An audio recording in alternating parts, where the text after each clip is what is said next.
I'm Natasha Duarte, the director of the Composting Association of Vermont. I'm joined with Libby Weiland today from Vermont Community Garden Network, and we're going to be talking about shared leadership at community composting sites. What are the qualities of a great leader? When I ask this question, I often hear things like good listener, organized, effective communicator, that they have dynamic energy for rallying people into action, they're able to delegate, maybe they're well connected to resources, or maybe they're knowledgeable about what's needed to accomplish the work at hand.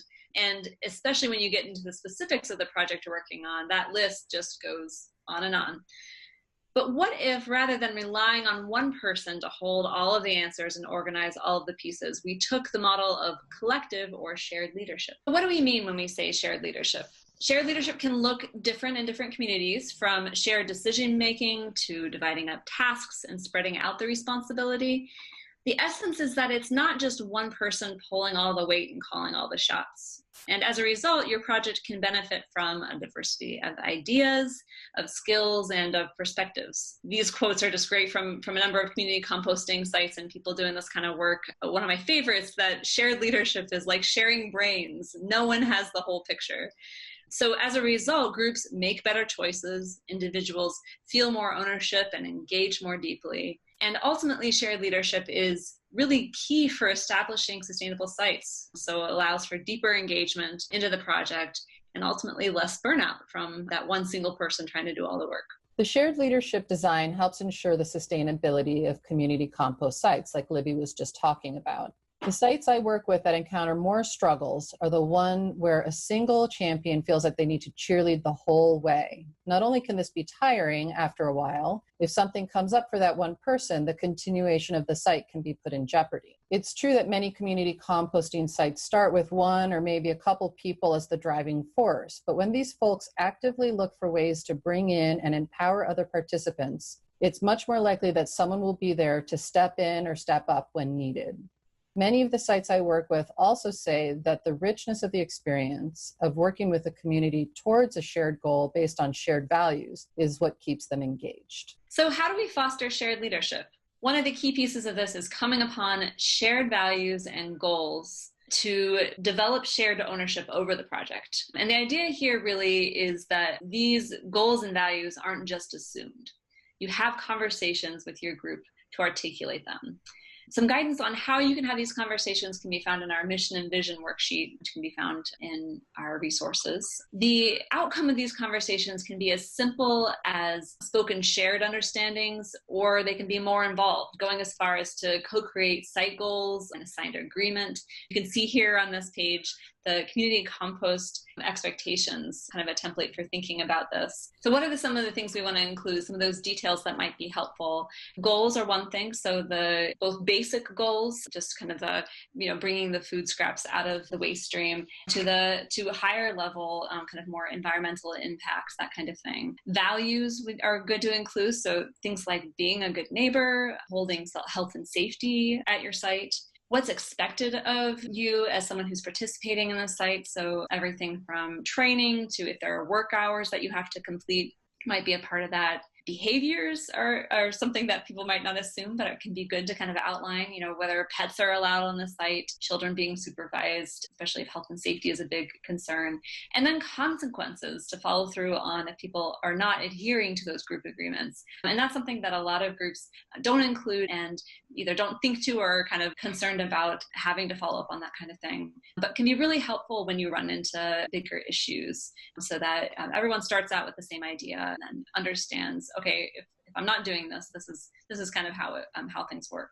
Whatever you come up with, encourage you to post it in a common area as a continual reminder. And if your group is willing, again, a signed agreement, so something that people actually, they read it, you read it together, they sign that document, can go a long way to help you know that you're all starting off on the same page in the same place. Additionally, I would also encourage that everyone have access to other information like the project history, kind of some of the background about the site. If there are other policies about the site that aren't included in your expectations, just everybody just needs to be on the same page. That can happen as a part of an orientation. There can be signs on site that help lead to kind of some of that information, and or a binder that is in the shed, all different kinds of ways to do that. But there are some great resources out there to help you with that, again, in our resources section. And encouraging you to revisit these goals and values as a group as new members join, at regular meetings, during times of change when you might be wanting to rethink some of these, what your goals and values are, and when big decisions need to be made about your site. Often when groups come together to start a community composting site, they already have shared common ideas about why they want to compost, whether it's for organics diversion, making their own compost for their gardens, or whatever other reasons they may have. Talking about these reasons can feel redundant or unnecessary for that initial core group of people. But I still think that it's a good idea to have those conversations. This is where some assumptions can come up that may or may not be accurate, even within that core group. So just making sure that you're on the same page. And being able to articulate why you're engaged in community composting is also a really powerful way to bring more people into your site, entice potential volunteers to get involved. And it gives you good language to use when soliciting donations or looking for funding. It can also be super helpful to fall back, as Libby said, during times of transition. So when some of the founding members are stepping out and new members are coming in, the new folks may have really different ideas about why they're joining and what they think the site is about. So having that site plan or a binder is a great way to onboard new volunteers or new leaders in your site and just help that transition. Sites often combine some sort of community time with work days, like turning windrows, screening finished compost, or distributing the finished compost. This might take the form of potlucks or inviting someone to talk about something of interest to the whole group, like how to think about incorporating laying hens into your composting site. Creating time and space for connection among your community compost site members is one of the ways that you can actually promote shared leadership. People start to feel that they're really engaged in the community as a whole at your site, and they pay more attention to what's happening and feel more involved. Simply creating that space is a way that people then may decide that they want to become more involved and spend more time with the folks at your site and work into either increasing their volunteer time or considering, after watching the current leadership, that maybe they're interested in moving into leadership roles. So similarly, if we're paying attention to the interest, energy, and needs of the people that we're working with at a site, we are able to key into what drives people and keep them engaged at a higher level. Find out what drives people, whether that means surveying them in a more official capacity, just paying attention when you have things like work parties and other meetings and other interaction. Take time maybe as a group even to discuss. These are the things I love to do. These are the things that I'm more tentative about. And these are new areas I'd love to explore. Just getting a sense, maybe even doing some asset mapping around what are the skills of our group and how can we best accentuate that. And then matching those skills, those people, with the roles that will keep them connected and interested in the work that you all are trying to accomplish. So get creative with involving people. For example, someone who loves the cause, is really into composting at your site, but doesn't actually want to get dirty, that could be the case. That person could be a great outreach person. They might be your connector to the wider community. And that's equally important when you're kind of looking at the bigger picture of how you accomplish things in your shared leadership design. I want to mention too that the actual direct invite or ask can go a really long way. So not just asking the group, when you have something that needs to be done. So who wants to do this? And kind of that broad ask, like kind of just waiting for people to respond, but actually going to someone and saying, hey, I've noticed that you're really good at rallying people, at getting people organized. We need someone to organize this work party. Can you do that for us? Those direct asks go a long way to helping people feel wanted, recognized for the skills they have to offer, and oftentimes more likely, kind of on the spot, more likely to say yes. So the last thing I'll mention about this is just also being responsive.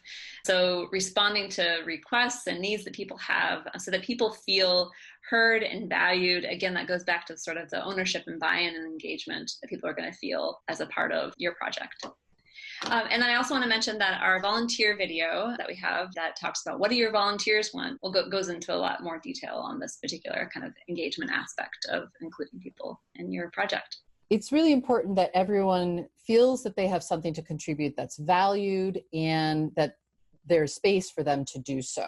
That may be something more, some sites are certainly more formal and have set hours or activities or committees, and others are a little bit more ad hoc.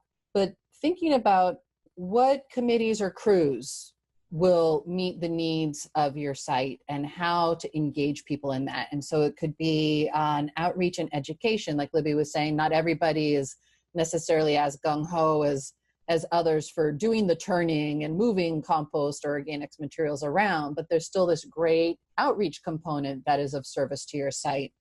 It could also be that you, depending on where your site is located, you have rat patrol or woodchuck patrol, and you need to have people holding the responsibility of weed whacking around the site so there are fewer places for animals to hide. And we're not really getting into the specific activities for these different committees in this video, but more just giving the idea that what this really ends up looking like on the ground is having committees that focus on different areas, and all of this together is what helps your site run smoothly. The compost stewards or compost managers, of course, play a key role in understanding the bigger picture and all of the different tasks, but then having these sort of satellite groups make sure that all of the functions are performed is really helpful for site success. By rotating the different people who are involved either at that higher level coordinating level or in different committees, or having some redundancy or overlap, is another way to prevent burnout and keep things really interesting for the people who are involved. Some people may be really comfortable doing certain tasks, but talk to them and find out. They may have been doing something that they felt comfortable in, but after being a part of the site for a while, they may start feeling ready to be invited to do other things. So having that iterative or continual sort of checking in and conversation strengthens the sense of community and relationship among members of your site. It also provides opportunities to have those conversations of, hey, I've never been involved in this particular committee. Maybe I can, there's a way for me to step into that role. So we've talked a lot about different aspects of shared leadership. There are a lot of resources available to help you think about what this will look like at your specific site. You can find them at the Composting Association of Vermont in our community composting section. Vermont Community Garden Network has this great garden organizer toolkit, and even though it's focused on gardens, it's definitely a lot of the principles are great for community composting sites and really any kind of community group activity. And then the Northeast Recycling Council has a whole number of resources. If you need help finding any of these resources or would just like to talk to one of us for more information about the content we shared in this video, please feel free to reach out to myself, Natasha, Libby, or Lynn. Happy composting!